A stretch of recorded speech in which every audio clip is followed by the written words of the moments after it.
अब उधर से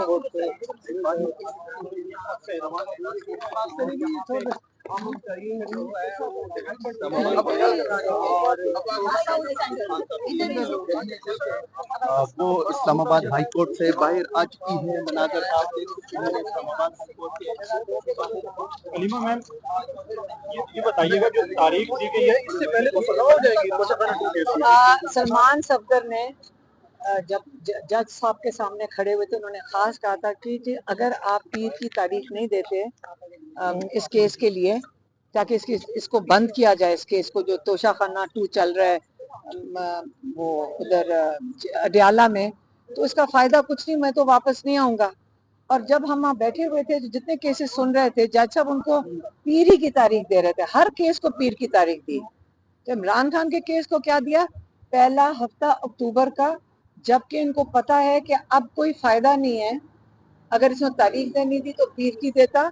लेकिन ये जो जज मिनहास है, इसने ये 26वीं तरमीम का जज है, और 26वीं तरमीम का आज नतायज आप देख लें क्या हो रहा है, क्योंकि ये सहूलत कारी कर रहे हैं इमरान खान को अगला कम से कम 1 साल कंफर्म कर रहे हैं कि 1 साल इमरान खान को जेल में रखना है, क्योंकि अब वहाँ पे इस अगले हफ्ते इमरान खान और बुशरा बीबी को सजा हो जाएगी तोशा खाना 2 में। हालांकि वहाँ पे केस खत्म हो गया है, जज अर्जुमन को खत्म हुए केस के ऊपर सजा देनी पड़ेगी।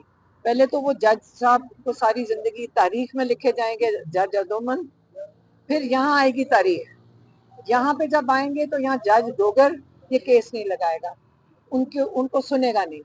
और ये मजीद अगर अलकादिर को ये 1 साल घसीट सकते हैं, 9-10 महीने, तो आप ये सोच लें कि जो अगला केस है उसको भी 9-10 महीने घसीटने का। अच्छा, ये बताइए मैम, 24 घंटे का टाइम दिया था सुप्रीम कोर्ट ऑफ पाकिस्तान ने, अब 24 घंटे गुजर गए हैं, इमरान खान का बंद लिफाफा चीफ जस्टिस को पहुंचा दिया गया था, उसके ऊपर कोई आपको इतला मिली है? 24 घंटे के बाद क्या डेवलपमेंट हुई है? देखें, 24 घंटे तो चीफ जस्टिस के पास थे ना, तो 24 घंटे में चीफ जस्टिस ने अपने जजेस को बताना था ना कि इंसाफ दे दें।